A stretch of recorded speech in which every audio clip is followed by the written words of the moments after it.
ce geste de toi viendra mon secours.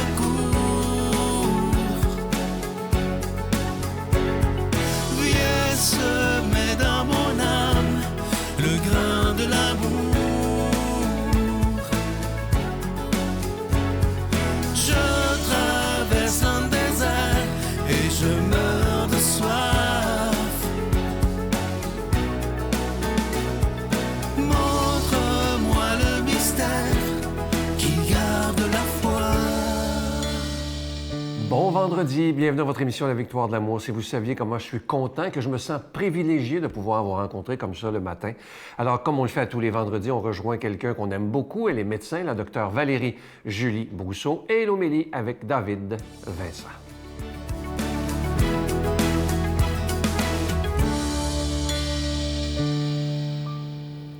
Bonjour, ici Dr Valérie Julie Brousseau avec la chronique Nomade du désert.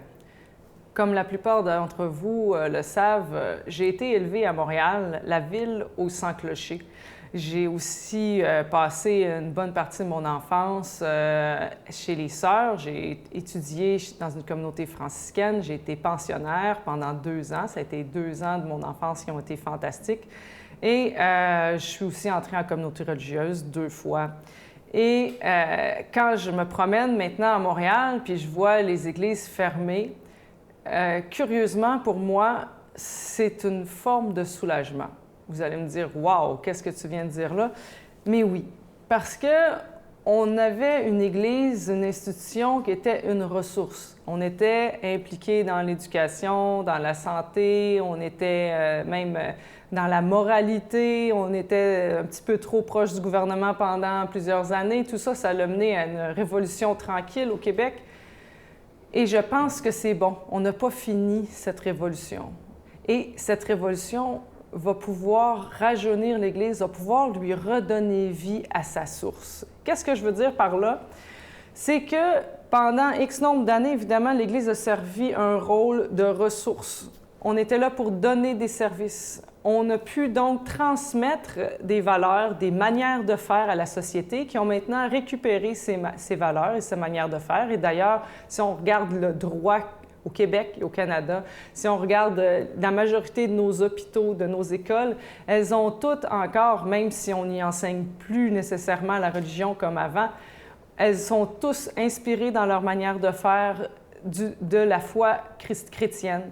Et il y a beaucoup de choses qu'il n'y a aucune foi au monde qui aurait pu, par exemple, promouvoir l'égalité comme le christianisme le fait. Tellement que notre société l'a repris, se l'est approprié et a voulu le faire de manière concrète, puis tellement grande que maintenant, je dirais que l'égalité est encore mieux défendue par la société que par les institutions religieuses chrétiennes.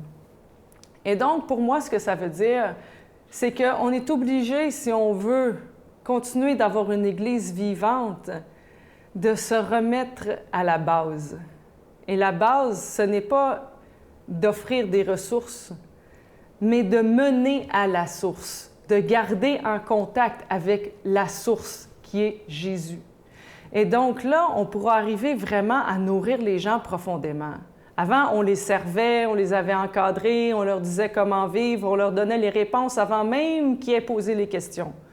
Maintenant, ce dont nous avons besoin de faire pour répondre aux besoins de la personne moderne, c'est plutôt d'attendre que la question vienne, c'est d'essayer d'étancher la soif en créant des liens profonds avec les personnes qui lui permettent de pouvoir rencontrer Jésus, de pouvoir rencontrer une source, de pouvoir rencontrer toute une histoire, une richesse, une sagesse du christianisme, et non pas seulement donner des réponses. Et pour ça, je suis encore pleine d'espoir pour nous, pour l'Église et pour le christianisme. Notre Père qui es aux cieux, que ton nom soit sanctifié, que ton règne vienne, que ta volonté soit faite sur la terre comme au ciel. Donne-nous aujourd'hui notre pain de ce jour. Pardonne-nous nos offenses, comme nous pardonnons aussi à ceux qui nous ont offensés. Et ne nous laisse pas entrer en tentation, mais délivre-nous du mal, car c'est à toi qu'appartiennent le règne, la puissance et la gloire pour les siècles des siècles. Amen. Je continuerai à croire, même si tout le monde perd espoir. Je continuerai à aimer, même si les autres parlent de haine. Je continuerai à construire, même si les autres détruisent. Je continuerai à parler de paix, même au milieu d'une guerre. Je dessinerai des sourires sur des visages en larmes et je tendrai les bras à ceux qui se sentent épuisés. Oui, je continuerai à croire. Encore une fois, je vous parle de mon tout nouveau livre qui s'intitule « Les anges tels que présentés dans la Bible ». Il est tout nouveau, tout chaud. J'y ai mis tout mon cœur et je suis certain qu'il va vous plaire. Vous allez surtout apprendre beaucoup de choses parce que vous savez qu'il y a eu des centaines de livres qui ont été écrits sur les anges et parfois on se dit c'est tellement ésotérique, on ne sait pas où ils ont pris ça. Mais vous savez que les anges, la source historique, c'est vraiment dans la Bible. C'est pas ailleurs, là. C'est vraiment dans la Bible. Alors, vous allez apprendre beaucoup de choses. Il est très facile à lire, évidemment. Vous connaissez mon style. Et comme je vous disais, il est écrit en gros caractères. Vous le recevrez avec un don de 25 $ et si vous en voulez deux, avec un don de 40 $. Je vous donne l'adresse. La Victoire de l'amour, case postale 120, succursale Boucherville à Boucherville, le J4B 5E6. Je vous la redonne. La Victoire de l'amour, case postale 120, succursale Boucherville à Boucherville, le J4B 5E6. Également par téléphone, par carte de crédit du lundi au vendredi, de 8h30 à 16h30 dans le 514-523-4433, 523-4433 ou sans frais, le 1-888-811-9291, 1-888-811-9291 et aussi sur notre site Internet qui est une façon très rapide, sécuritaire et efficace de faire votre don. C'est le www.lavictoiredelamour.org. Et je vous rappelle, le cadeau du mois d'octobre, Les anges tels que présentés dans la Bible, c'est mon tout nouveau livre et je vous rappelle qu'il est très, très facile à lire. Merci de tout cœur de ce que vous ferez pour la Victoire de l'amour parce que vous savez que sans vous, cette émission, elle n'existerait pas. Merci d'être des protecteurs de la foi, comme je vous dis souvent, mais aussi et surtout des défenseurs de la foi.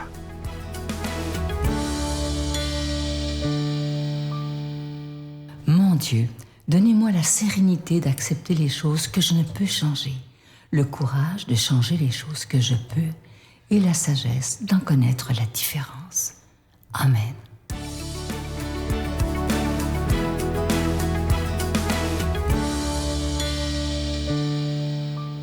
Plongeons dans la parole de Dieu qui nous est donnée pour nous aujourd'hui. Bonne nouvelle de Jésus-Christ selon saint Luc. Jésus disait à la foule, « Quand vous voyez un nuage monter au couchant, vous dites aussitôt qu'il va pleuvoir, et c'est ce qui arrive. Et quand vous voyez souffler le vent du sud, vous dites qu'il fera très chaud, et cela arrive. Esprit faux, l'aspect de la terre et du ciel, vous savez le juger, mais le temps où nous sommes, pourquoi ne savez-vous pas le juger? Et pourquoi aussi ne jugez-vous pas par vous-même ce qui est juste?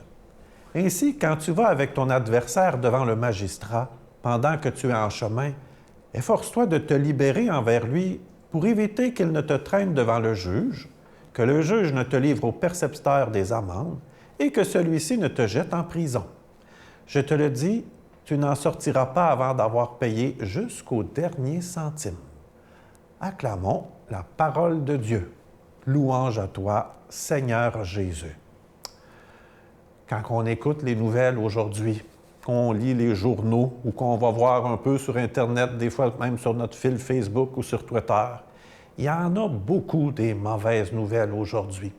Je lisais une statistique dernièrement qui mentionnait que pour 10 mauvaises nouvelles que l'on entend quotidiennement, on en apprend, on en reçoit une seule.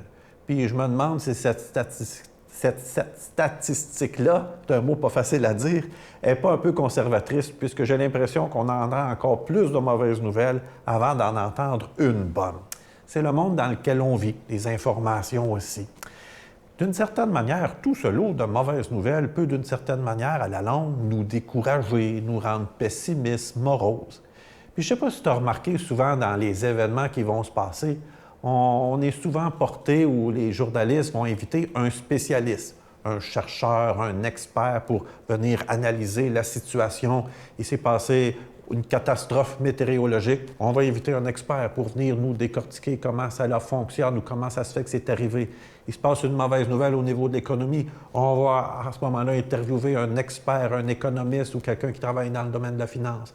La même chose, on pourrait dire au niveau des hôpitaux, de la santé, on va interroger un médecin, un ministre, quelqu'un qui est spécialiste dans ce domaine-là. C'est pas mauvais non plus d'obtenir des informations pour nous aider à comprendre ce qui s'est passé. Mais Jésus, dans l'Évangile, qui a l'air, somme toute, assez mystérieux, c'est un peu particulier comme Évangile aujourd'hui, Jésus veut nous amener d'une certaine manière à garder cette liberté intérieure pour être capable de pas juste tout gober ça tout d'un coup, puis d'une certaine manière se laisser influencer, mais toujours garder notre liberté intérieure. En philosophie, on disait développer cet esprit critique. Pas devenir chialeux ou critiqueux, mais simplement d'être capable de faire la part des choses. Et surtout, nous, comme chrétiens, il y a un élément très important devant toutes les nouvelles, qu'elles soient bonnes ou pas bonnes dans le monde. D'être capable de voir les signes que Dieu nous envoie dans le monde d'aujourd'hui pour nous dire qu'il est à l'œuvre, qu'il se passe toujours des choses extraordinaires et que même dans ce qui est plus difficile, dans les mauvaises nouvelles, puis des fois dans les choses qui sont très difficiles, d'être capable d'observer les signes des temps, c'est-à-dire que le Seigneur, il est à l'œuvre. Le Seigneur n'est pas magicien, il n'a pas une baguette magique, puis il n'envoie pas de catastrophe aux gens. Mais à travers les événements de la vie, il va toujours se passer des situations qui vont être, comme j'oserais dire, des pointes de lumière, des sources d'espérance, des gens qui vont se lever debout, d'autres personnes qui vont manifester de la générosité, des gens qu'on n'aurait pas cru qu'ils avaient tel talent, puis que tout d'un coup vont se manifester. C'est souvent le Seigneur qui a déposé dans le fond du cœur des gens des talents particuliers. D'être capable, j'oserais dire, de voir le monde avec les yeux du Seigneur, en gardant toujours cet esprit et ce cœur libre devant tout ce qui peut se passer. Parce que oui, peut-être même en Église ou quand on est habité de la foi, puis qu'on voit qu'aujourd'hui les gens autour de nous croient différemment ou qu'il y a beaucoup d'autres spiritualités, cela peut-être pourrait nous décourager ou nous amener à être moroses dans la vie de notre foi. Alors que ce n'est pas ça que le Seigneur veut pour nous. Il veut qu'on soit capable de voir les signes des temps, à rester positif, à espérer que le meilleur est à venir. En complétant mon petit commentaire, j'ai le goût de te donner rapidement des petits exemples que je vois en paroisse, des petites pointes d'espérance.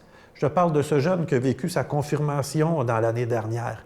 Il a tellement été touché par son parcours, par justement le fait qu'un chrétien doit être généreux, qu'il a organisé à l'école un marathon pour recueillir des fonds pour les personnes qui sont dans le besoin.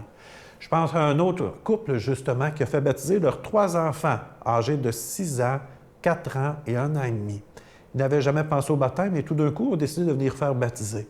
Et après le baptême, après avoir vécu cette expérience de foi chrétienne, ils ont décidé de demander le mariage religieux. C'est une expérience forte dans leur vie. Bien, toi aussi, avec les yeux de Jésus, vois le monde d'aujourd'hui et tu vas découvrir des signes extraordinaires. Je te bénis le Père, le Fils et le Saint-Esprit. Amen. Je vous salue Marie, pleine de grâce. Le Seigneur est avec vous. Vous êtes bénie entre toutes les femmes, et Jésus, le fruit de vos entrailles, est béni. Sainte Marie, Mère de Dieu, priez pour nous pécheurs, maintenant et à l'heure de notre mort. Amen. Je vous invite vraiment à ne pas manquer l'émission de ce dimanche. J'ai rencontré avec beaucoup de joie l'incomparable Gilles Proulx. Il est toujours en forme, il a 81 ans, mais vous allez voir tout ce qu'il a à nous dire, c'est absolument incroyable. Cet homme est une encyclopédie vivante. Il est en pleine forme, en pleine santé, il n'a pas perdu de son bagou, alors ne manquez pas ça. C'est un homme de foi, un homme de conviction, et vous allez voir, on va parler ensemble de choses extrêmement importantes au niveau de l'Église, et vous allez voir toute l'histoire qu'il va nous raconter, c'est absolument extraordinaire. Je vous souhaite une magnifique journée. À bientôt. Bye. L'Église a plus de 2000 ans. Alors, des pronostics de la sorte, des schismes, des crises, des guerres, elle en a traversé, des scandales, elle en a traversé, mais elle a produit aussi des choses merveilleuses.